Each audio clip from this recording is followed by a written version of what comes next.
Good morning, everybody. My name is Pritha Jacob, and I'm here to present the paper Collaborative Facade Design with LLM-Based Multi-Agent System using Reclaimed Building Components.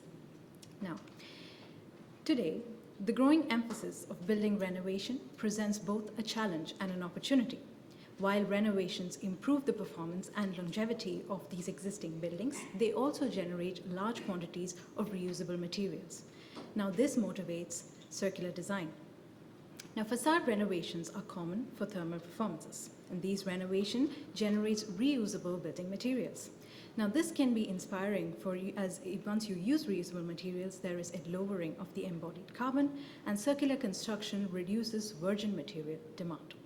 When talking specifically about designing facades with reclaimed building components, there are two challenges that you can see.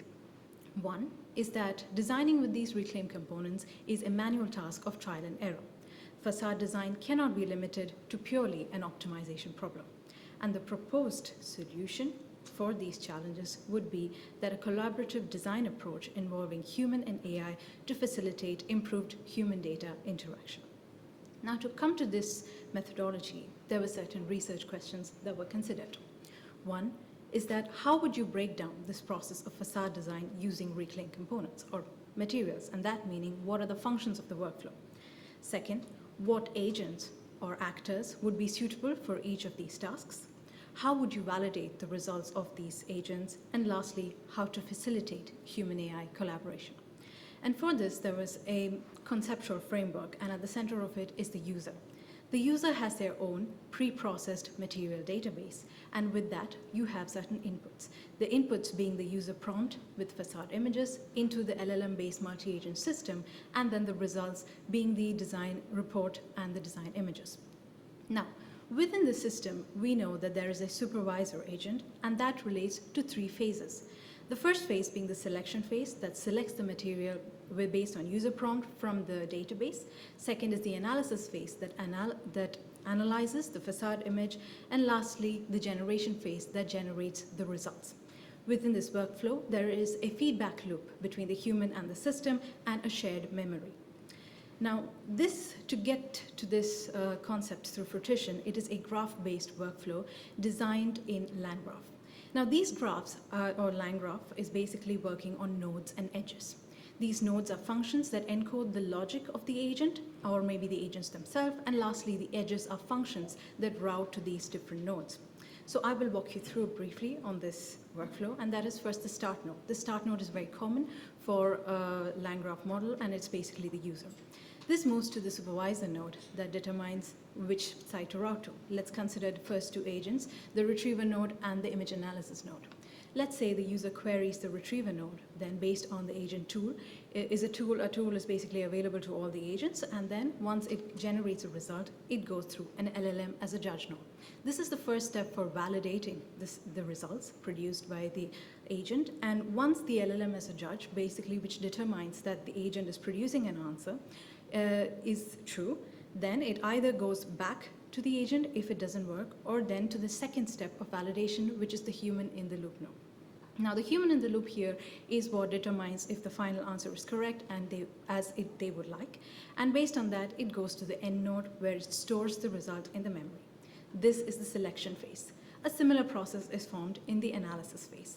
Now, in terms of the next phase, there is the generation node, which generates the design, followed by an execution node that executes the design and then stylizes it, that is, renders it, and then the human checks it.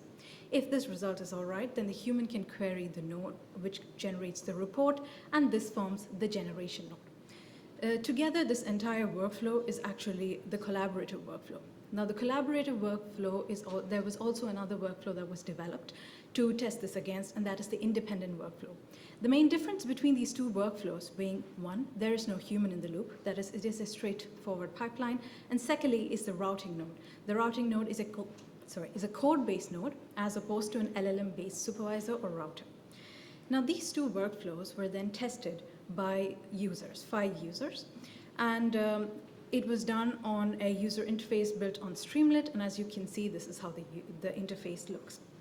Now, based on the results from the user, we can see that first, there was an input image. This was a test one. And this was the facade plot that was generated by the coding image based on the materials that were selected. And lastly, this is the rendered facade by the stylization agent. As you can see, it is quite simplified model, but simplified results, but to a certain extent faithful to the input and the facade plot. On the other hand, if the input is a sketch, for instance, that is not rectilinear, then this is the result. But there's, of course, a less amount of faithfulness between the rendered facade and the facade plot. But if you do a worst case scenario where you put a perspective image, then the image analysis node cannot extract all the details from the image, and thus this propagates through the pipeline. And as you can see, the results are not faithful. Now, based on the results or based on the rating of the users, you can see that most of the users consider the collaborative workflow user-friendly and efficient, while it is much more reliable and flexible as opposed or as compared to the independent workflow. Also, when talking specifically about agent performances, the retriever agent was considered the most independent, reliable, and accurate, while the image generation agent had the highest amount of creativity. On the other hand, the image analysis agent was the least performative, as it had a lot more hallucinations in the results. Now, lastly, of course, being a prototype, it has its own limitations, and it can, of course, have different kinds of outlook. The main limitations being the geometric fidelity of the generated facade. It is not completely faithful to the results, to the input in terms of the geometry and the dimensions. There's an inconsistency and sometimes oversimplification of the design results, and there is a restricted behavior of the agents to create certain amount of robustness. And lastly, there is a sensitivity to varied prompting. The main outlooks, or towards the future when you look, is that it is a modular workflow. So you can change it or expand it to detailed design or CAD integration. Of course, there is a possibility of increasing the agency of agents so that it is better allowing a communication between the human and the agent. And lastly, there can be research focusing on validating the geometric fidelity and aesthetics of the design. So to conclude, this was a prototype that was developed to facilitate facade design using reclaimed building components. And also to mention that this work is based on my master thesis completed at the Chair of Circular Engineering and Architecture at ED at Zürich, and the co-authors are my supervisors, Dr. Ioanna Mitropoulou, Dr. Pei-Yu and Professor Dr. Catherine Delft.